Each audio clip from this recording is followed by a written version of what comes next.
Shalom, saudara-saudari yang dikasihi oleh Tuhan Yesus Kristus. Marilah kita mempersiapkan hati kita.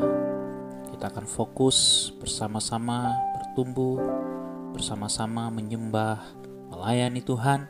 Kita siapkan hati kita di dalam nama Tuhan Yesus. Pertolongan kita adalah di dalam nama Tuhan yang menjadikan langit dan bumi. Turunlah atas kita sekalian anugerah dan damai sejahtera dari Allah Bapa, Anak, dan Roh Kudus. Amin.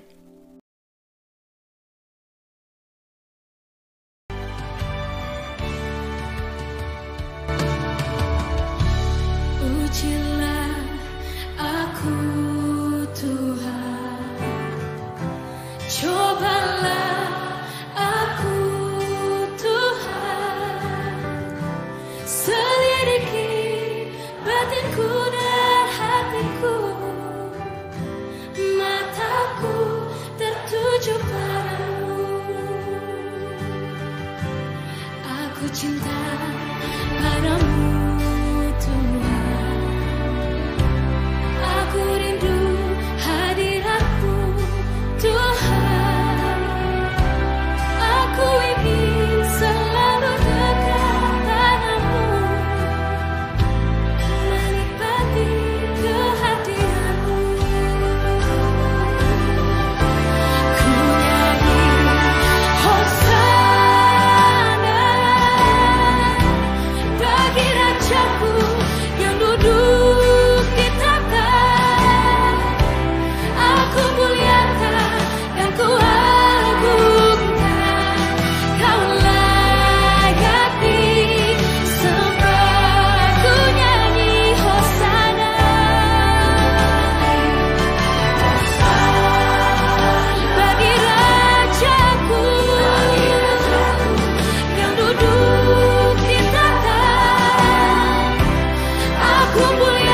Engkau Tuhan yang setia,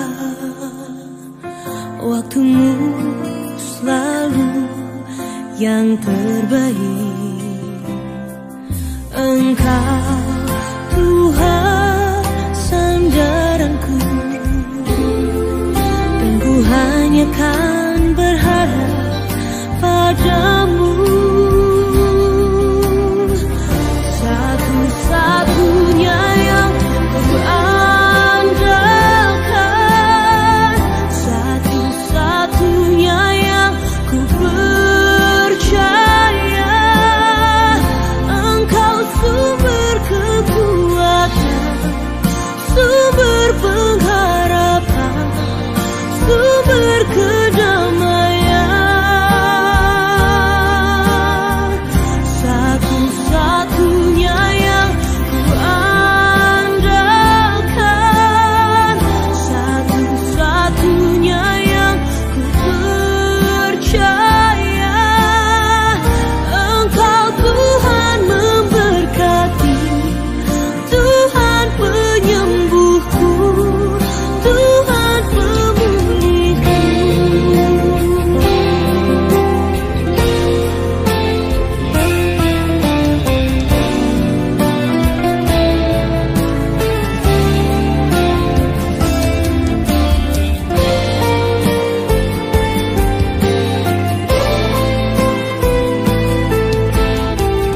Satu-satunya yang ku andalkan, satu-satunya yang ku percaya. Satu-satunya Kau yang setia, satu-satunya Kaulah Tuhanku. Satu-satunya yang ku andalkan, satu-satunya yang ku percaya. Engkau sumber kekuatan, sumber pengharapan, sumber kedamaian. Oh, satu-satunya yang ku andalkan, satu-satunya yang ku percaya. Engkau Tuhan memberkati, Tuhan penyembuhku, Tuhan pemulihku. Engkau Tuhan memberkati, Tuhan penyembuhku, Tuhan pemulihku.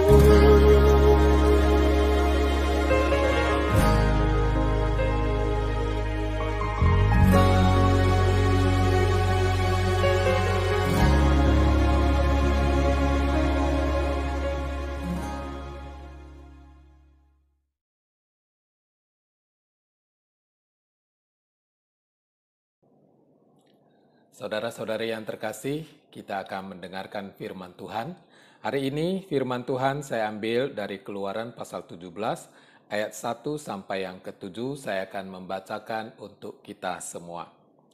Kemudian berangkatlah segenap jemaah Israel dari padang gurun Sin, berjalan dari tempat persinggahan ke tempat persinggahan, sesuai dengan titah Tuhan.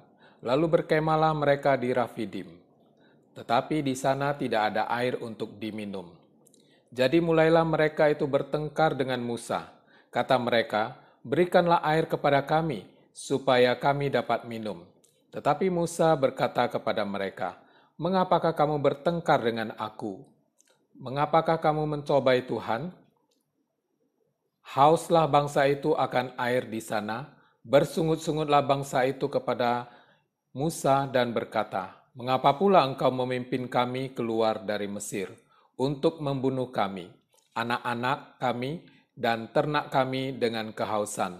Lalu berserulah Musa kepada Tuhan, katanya, apakah yang akan kulakukan kepada bangsa ini? Sebenarnya sebentar lagi mereka akan melempari aku dengan batu. Berfirmanlah Tuhan kepada Musa, berjalanlah di depan bangsa itu dan bawalah beserta engkau beberapa orang dari antara para tua-tua Israel. Bawalah juga di tanganmu tongkatmu yang kau pakai memukul sungai Nil dan pergilah. Maka aku akan berdiri di sana di depanmu di atas gunung batu di Horeb. Haruslah kau pukul gunung batu itu dan dari dalamnya akan keluar air, sehingga bangsa itu mendapat air minum. Demikianlah diperbuat Musa di depan mata tua-tua Israel. Dinamailah tempat itu Masa dan Meriba, karena bangsa itu telah bertengkar dan oleh karena mereka setelah mencobai Tuhan dengan mengatakan, adakah Tuhan di tengah-tengah kita atau tidak? Saudara-saudara yang terkasih, sebelum mendengarkan firman Tuhan, mari kita berdoa terlebih dahulu. Bapa kami yang di surga, kami mau bersyukur, berterima kasih. Biarlah Tuhan Engkau yang menolong kami ketika kami mendengarkan firman Tuhan. Kami boleh mengerti di dalam kesulitan yang kami hadapi di dalam setiap hari. Tuhan, biarlah kami selalu ingat Engkau senantiasa bersama dengan kami dan siap untuk menolong kami. Terima kasih Bapa, di dalam nama Tuhan Yesus kami berdoa. Amin. Saudara-saudara yang terkasih di dalam nama Tuhan Yesus, ada seorang pengarang lagu di tahun 1960. Dia mengisahkan tentang perjalanan seorang koboi yang melintasi padang gurun, dan pada waktu dia sedang melintasi padang gurun itu, dia sudah kehabisan air minum yang dia bawa. Kemudian dia merasa kehausan. Lalu di padang gurun yang begitu luas itu, dia sepertinya tidak mungkin akan mendapatkan air minum yang segar. Nah, semakin dia jalan semakin jauh dan belum menemukan tempat untuk bisa minum. Tetapi tidak jauh dari tempat itu, dia melihat ada sebuah pompa air. Kemudian dia mencoba mendekat ke sana. Sesampai di sana, dia melihat bahwa pompa air itu di sampingnya ada sebuah kendi. Nah, kendi itu juga di sampingnya ada satu tulisan yang menuliskan demikian. Diharapkan Anda tidak minum air dalam kendi yang ada ini, tetapi Anda gunakan air itu untuk memancing pompa dan memompakan air dari tanah itu. Maka engkau akan mendapatkan air yang segar. Nah, waktu itu si koboi ini merasa sudah kehausan. Dia tergoda untuk meminumnya, tapi di sisi lain dia berpikir, kalau saya minum, maka saya pasti akan kehausan lagi. Di mana saya harus mencari lagi? Akhirnya setelah mempertimbangkan begitu lama, akhirnya dia bisa mengambil satu keputusan, yaitu dia menunggu sebentar, lalu dia mengambil kendi itu, menuangkan air dalam pompa, lalu dia coba memancing air dari pompa itu. Dan waktu dia pancing, dia memompa, tiba-tiba pompa itu akhirnya bisa menghasilkan air. Dan waktu itu dia merasa bangga dan merasa senang sekali. Karena sekarang dia dengan kendi yang sudah habis airnya itu, dia mengisi dan dia pompa terus, kemudian sambil dia minum, lalu dia pompa dan dia minum lagi. Sampai dia merasa dahaganya sudah habis, sudah tidak lagi merasakan haus. Lalu pada waktu itu dia kemudian memompa satu kendi air lagi dan dia taruh di sana. Dan tulisan yang ada itu tetap dia biarkan di samping daripada kendi itu. Nah, kalau kita melihat koboi ini seandainya dia tidak patuhi apa yang diperintahkan, dia tetap meminum air yang ada di kendi itu. Mungkin pada waktu itu dia akan minum air yang hangat karena di padang gurun itu tidak ada tempat berteduh, sehingga kendi itu tetap berada di bawah matahari. Dan sesudah dia minum satu kendi air itu, dengan air yang hangat, dia pasti akan merasa haus lagi. Dan kalau dia mau minum lagi, tidak bisa. Karena apa? Karena air sudah habis. Tidak ada air untuk memancing di dalam pompa air itu. Akhirnya, dia memutuskan mengambil satu langkah yang tepat, yaitu dia memilih untuk memompa air. Nah, saudara yang terkasih di dalam nama Tuhan Yesus, dari firman Tuhan yang kita baca hari ini menceritakan tentang bangsa Israel di dalam perjalanan menuju ke tanah perjanjian. Mereka berpindah-pindah dari satu tempat ke tempat yang lain. Sehingga di dalam Keluaran ini menceritakan tentang mereka berjalan sampai di satu tempat yang bernama Rafidim. Tetapi di situ juga muncul masalah lagi. Sampai di Rafidim itu mereka melihat bahwa tidak ada air untuk diminum. Mereka merasa ini tidak ada air untuk diminum. Dan mereka merasa ini satu ketidakadilan daripada Tuhan. Tuhan sudah menyuruh Musa membawa mereka keluar dari Mesir, tapi di situ mereka tidak dapat minum.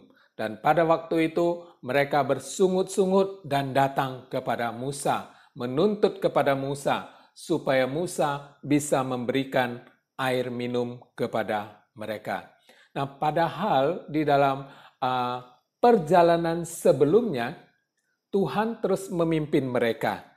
Dari persinggahan satu ke persinggahan selanjutnya, Tuhan selalu mencukupkan segala kebutuhan mereka. Tuhan menyediakan ketika mereka ingin minum, Tuhan menyediakan air. Ketika mereka merasa lapar, Tuhan menyediakan makanan bagi mereka. Jadi kebaikan dan pertolongan Tuhan sepanjang perjalanan mereka dari Mesir sampai ke Rafidim sedikit pun seolah-olah tidak diingat oleh Israel. Israel begitu cepat lupa dan begitu menemukan masalah mereka merasa ragu terhadap pemeliharaan Tuhan. Nah, inilah yang menjadi sikap dari Israel dan keras kepala mereka yang selalu menganggap ketika ada kesulitan yang mereka hadapi di perjalanan menuju ke tanah perjanjian. Mereka merasa itu tidak adil.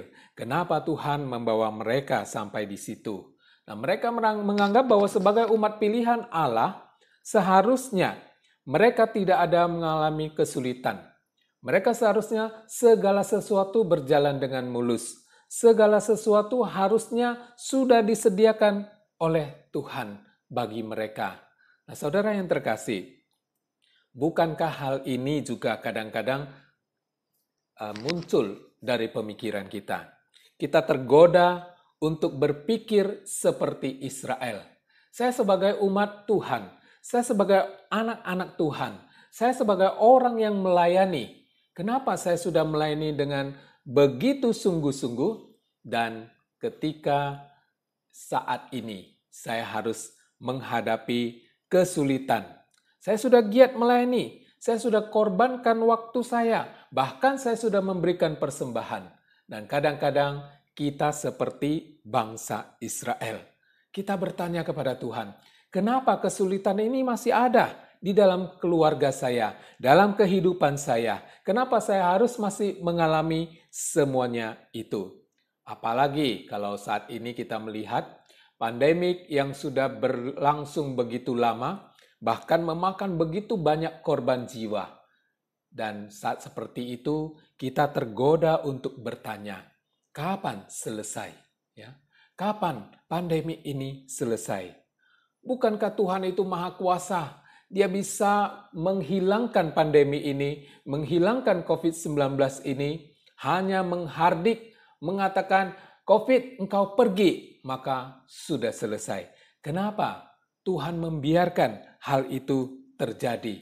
Bukankah orang-orang yang mengasihi Tuhan, orang-orang yang berbakti kepada Tuhan, bahkan hamba-hamba Tuhan, anak-anak Tuhan, sudah banyak yang menjadi korban? Nah, saudara yang terkasih di dalam nama Tuhan Yesus, sebenarnya Masa pandemik ini adalah masa bagi kita untuk merenungkan kembali, melihat kembali bagaimana Tuhan sudah memimpin kita dalam masa-masa yang lalu, di dalam kesulitan-kesulitan yang kita jalani.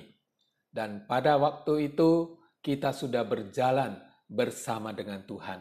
Kita sudah memohon hikmat daripada Tuhan dalam menjalani kesulitan demi kesulitan di dalam kehidupan kita. Jadi ketika kita menghadapi kesulitan adalah satu waktu yang patut bagi kita untuk merenungkan, untuk melihat bahwa Tuhan sudah pernah menolong kita.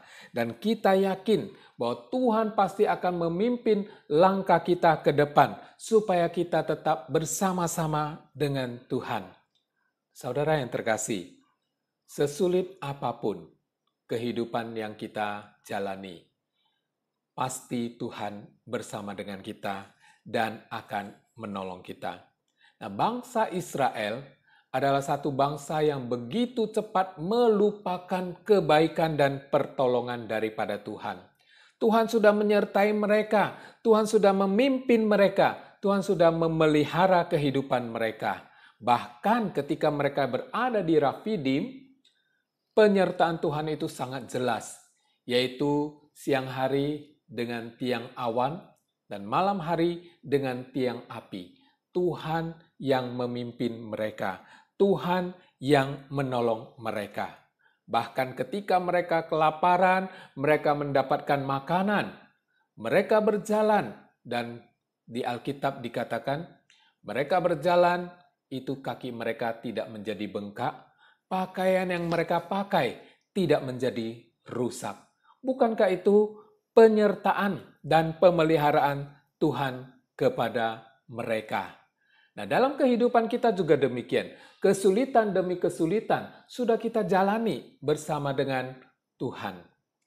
Apakah kita begitu mudah melupakan kebaikan dan pemeliharaan Tuhan? Nah, bangsa Israel begitu menemui satu kesulitan. Pada waktu itu di Rafidim mereka tidak bisa mendapatkan air minum. Mereka langsung bertanya kepada Musa dan bahkan mereka bertanya di dalam ayat ke-7, apakah masih ada Tuhan atau tidak?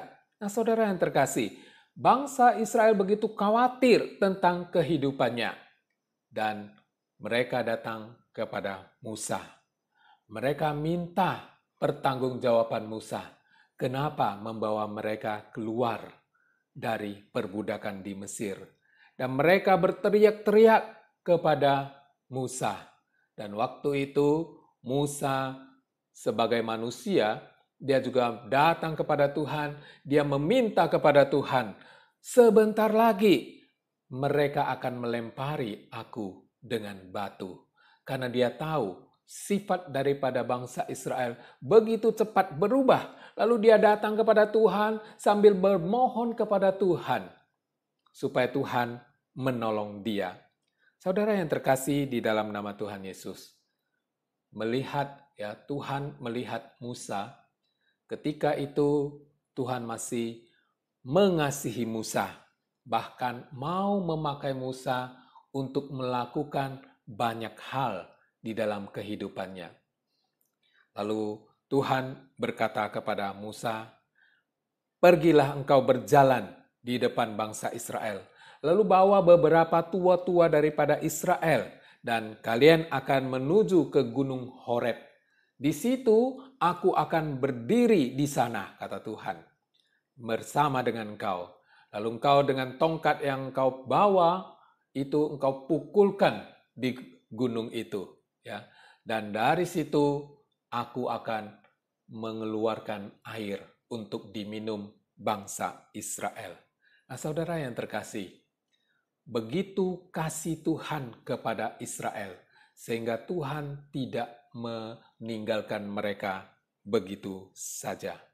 Kita bayangkan, Tuhan yang sudah disakiti berulang kali dilupakan kebaikannya, tapi dia mau hadir di Gunung Horeb itu, Bahkan dia mendahului Musa di situ, dia menunggu sampai Musa melakukan satu mujizat, mengetokkan tongkatnya itu ke atas gunung, lalu Tuhan mengeluarkan air dari gunung itu. Dan itu Tuhan lakukan karena Tuhan masih mau memakai Musa untuk bisa menjadi berkat bagi bangsa Israel. Tuhan mau supaya Israel melihat Tuhan masih mengasihi Musa. Ini menggambarkan begitu pedulinya Tuhan kepada Israel dan kepada hambanya Musa. Saudara yang terkasih, ada kalanya kita juga seperti bangsa Israel. Kita punya kesulitan, kita datang kepada Tuhan. Kita minta Tuhan supaya menyelesaikan masalah demi masalah kita. Dan ketika Tuhan sudah menyelesaikan semua masalah kita, begitu cepat kita melupakan kebaikan Tuhan. Seolah-olah Tuhan tidak perlu lagi. Kita hanya perlu pertolongannya. Sesudah ditolong, kita tidak perlu Tuhan lagi. Bahkan yang lebih parahnya, kita juga tidak berterima kasih kepada Tuhan atas pertolongannya. Nah, saudara yang terkasih, sebagai anak-anak Tuhan, sebenarnya kita harus menggunakan setiap momen yang ada di dalam kehidupan kita. Baik itu momen sukacita maupun momen duka cita. Baik itu momen ketika kita menghadapi kesulitan. Harusnya kita menggunakan kesempatan itu untuk merenungkan kembali bagaimana Tuhan sudah menolong dan memimpin kita. Tuhan sudah menyelesaikan masalah demi masalah yang pernah kita hadapi. Kesulitan demi kesulitan yang sudah kita jalani. Itu semua karena berkat dan pertolongan daripada Tuhan. Nah, kenapa ketika kita menghadapi kesulitan, kita begitu cepat melupakan, lalu bertanya kepada Tuhan, kenapa Tuhan izinkan semuanya ini terjadi? Kenapa harus saya mengalami? Kenapa saya yang begitu giat melayani justru harus terjadi kepada saya? Nah, saudara yang terkasih, harusnya kita melihat pemeliharaan Tuhan di masa lampau telah menolong kita. Dan kita bisa merasakan Tuhan pasti bersama dengan kita dan masih mau menolong kita. Seharusnya inilah waktunya bagi kita untuk belajar, menyadari bahwa Tuhan senantiasa bersama-sama dengan kita. Tuhan kita adalah Tuhan yang Immanuel, yang senantiasa bersama dengan kita, hadir bersama dengan kita, bahkan senantiasa memelihara kehidupan kita. Seharusnya kita terus belajar beriman kepada Tuhan, percaya kepada Tuhan dalam setiap kesulitan yang kita alami. Ya. Jangan sama seperti Israel. Israel di dalam Keluaran pasal 17 ayat ke-7, seperti yang saya katakan tadi, bahkan mereka mengatakan, adakah Tuhan di tengah-tengah kita? Atau tidak? Nah, ini menggambarkan bahwa sekalipun dia sebagai umat pilihan Tuhan, tetapi dia tidak punya iman kepada Tuhan. Iman dia kepada Tuhan itu sangat kecil sekali. Bahkan bisa dikatakan tidak beriman. Karena apa? Karena hanya masalah air minum saja. Mereka tidak percaya bahwa Tuhan sanggup melakukan. Padahal di dalam perjalanan ketika mereka mau keluar dari Mesir, di situ mereka depan menghadapi Laut Merah, di belakang sudah dikejar oleh tentara Mesir. Waktu itu seharusnya mereka sudah tidak punya jalan keluar.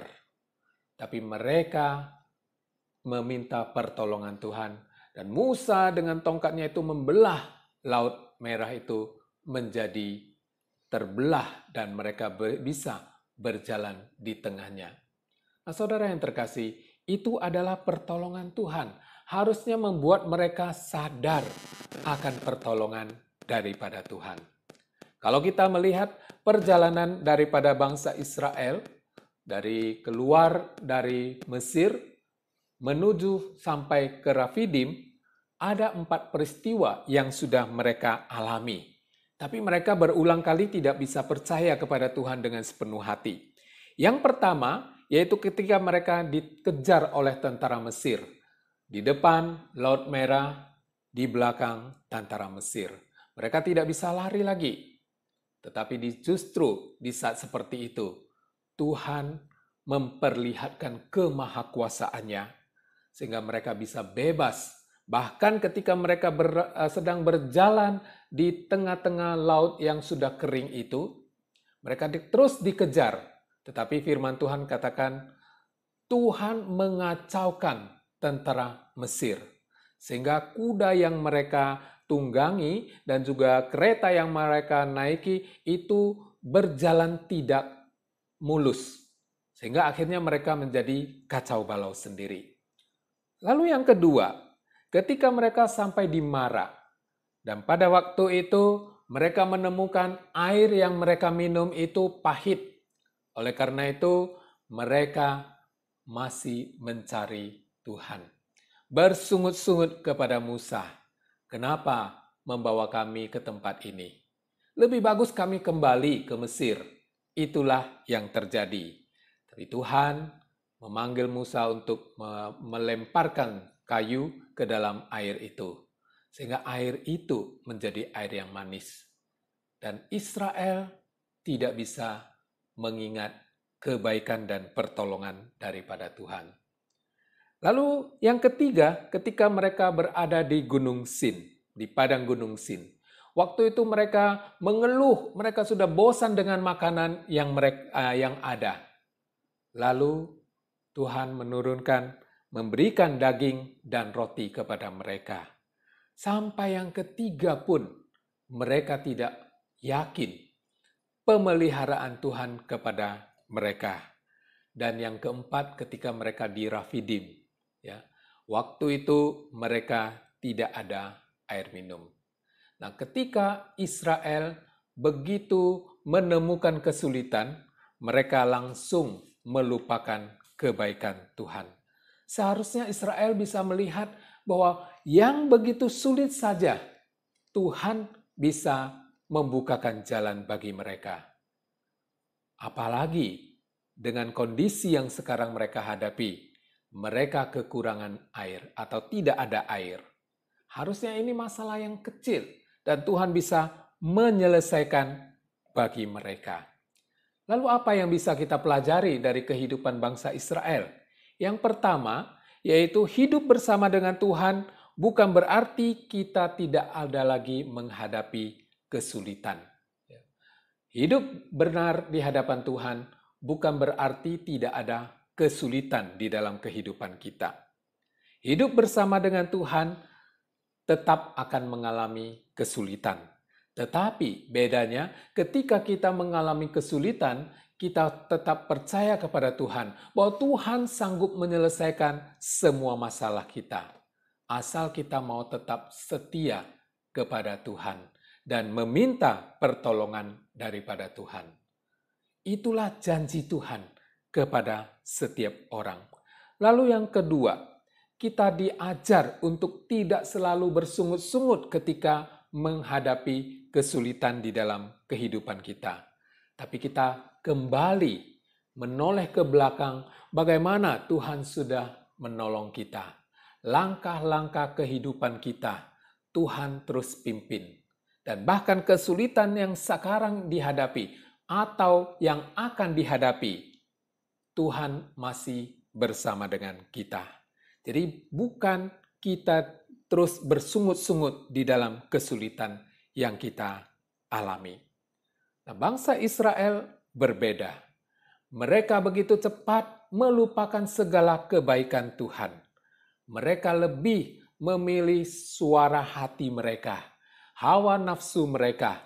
Ketika apa yang mereka inginkan tidak didapati, mereka langsung bersungut-sungut mencari Tuhan, mencari Musa untuk mengatakan bahwa lebih bagus mereka kembali ke Mesir. Nah, saudara yang terkasih, ini menggambarkan bahwa Israel tidak punya iman yang teguh. Sama seperti pengajaran Tuhan Yesus tentang benih yang ditaburkan. Dikatakan ada yang jatuh di tepi jalan, ada yang jatuh di bebatuan, ada yang jatuh di semak-semak berduri, ada yang jatuh di tanah yang baik. Nah, saudara yang terkasih, kita punya iman, termasuk yang mana? Apakah benih atau iman yang jatuh di tepi jalan, lalu dengan sekejap dimakan oleh burung-burung? Atau iman yang jatuh di dalam bebatuan? Atau di antara semak berduri? Iman yang di bebatuan itu memang beriman, tetapi sebentar saja sudah mati karena tidak cukup dalam benih itu bertumbuh.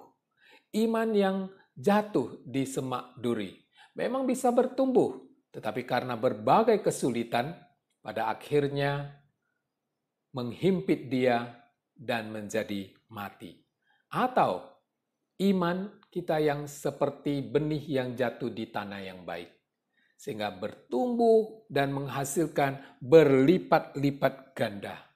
Nah, saudara yang terkasih, ini menjadi satu pertanyaan bagi kita. Kita ini termasuk yang mana? Benih yang mana? Iman yang bagaimana?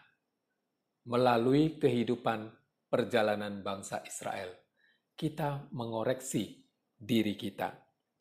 Tanpa kita percaya kepada Tuhan, atau kita tidak sungguh-sungguh percaya kepada Tuhan, ini akan membuat kita menjadi seorang pengikut Kristus yang cengeng, yang sebentar menghadapi masalah lalu bersungut-sungut dan tidak mengingat segala kebaikan Tuhan. Nah, bangsa Israel adalah orang yang tidak konsisten di dalam mengikut Tuhan. Sebentar untuk hal-hal yang enak, hal-hal yang menggembirakan, mereka tetap setia. Tapi untuk hal-hal yang sulit, mereka segera bersungut-sungut. Itulah sebabnya dikatakan di dalam kitab Ibrani, dalam bahasa Indonesia sehari-hari, dalam Ibrani pasal 4 ayat 2 dikatakan, berita itu tidak ada gunanya. Sebab ketika mereka mendengarnya, mereka tidak percaya. Karena apa? Segala kebaikan-kebaikan Tuhan itu bagi mereka itu adalah memang kewajiban daripada Tuhan. Mereka tidak bisa melihat itu anugerah berkat daripada Tuhan kepada Israel. Saudara yang terkasih, oleh karena itu, marilah kita tetap belajar beriman di tengah-tengah kesulitan. Di dalam situasi yang bagaimanapun, kita tetap beriman kepada Tuhan. Kita terus belajar mengingat segala kebaikan Tuhan di masa lalu, pada saat ini, dan yang akan datang. Di masa lalu Tuhan sudah menolong kita. Masa kini Tuhan pasti akan menolong. Di depan kita Tuhan pasti sudah siap untuk menolong kita. Kiranya Tuhan menolong kita untuk beriman di tengah-tengah kesulitan yang kita hadapi. Amin. Mari kita berdoa. Bapa kami yang di surga, kami bersyukur, berterima kasih untuk firman-Mu pada hari ini, mengingatkan kepada kami bahwa kami harus beriman kepada Engkau dalam situasi yang bagaimanapun. Tuhan, biarlah Engkau yang menolong kami, Engkau memberkati kami semuanya. Terima kasih Bapa, di dalam nama Tuhan Yesus kami berdoa. Amin.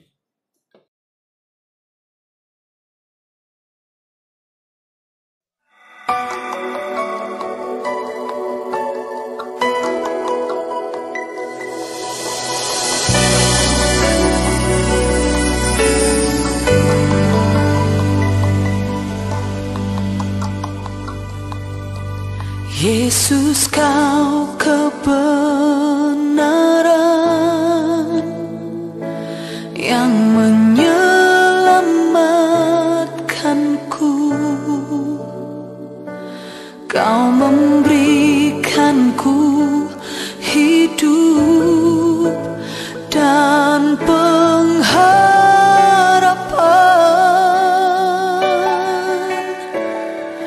Ku ikut kehendak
bisa menjauhkanku dari kasih-Mu.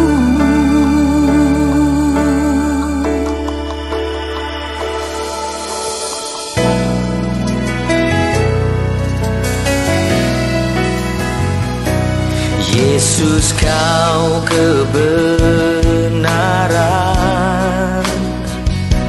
yang menyelamatkanku. Kau memberikanku hidup dan pengharapan.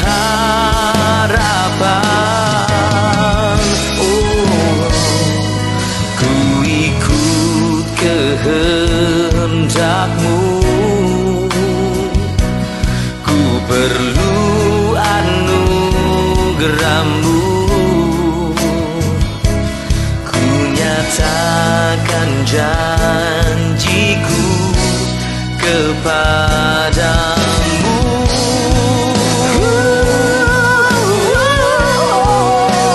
Kalau ku hidup bagi-Mu, hatiku tetap menyembah-Mu. Dunia tak bisa menjauhkanku dari kasih-Mu. Selama ku hidup bagi-Mu, mataku tetap memandang-Mu. Dunia tak bisa menjauhkanku dari kasih-Mu.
Dari kasih-Mu.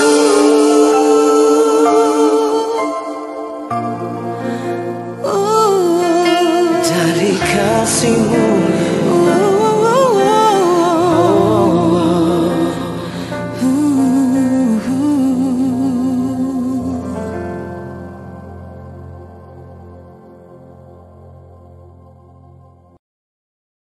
Jemaat yang dikasihi oleh Tuhan Yesus Kristus, pulanglah dengan menerima berkat. Kiranya anugerah dan damai sejahtera dari Allah Bapa dan dari anaknya Tuhan kita Yesus Kristus, serta pertolongan, penghiburan, dan pendampingan dari Allah Roh Kudus, itulah yang memberkati jemaat Tuhan, mulai hari ini, besok, dan sampai Tuhan Yesus Kristus datang kedua kalinya. Amin.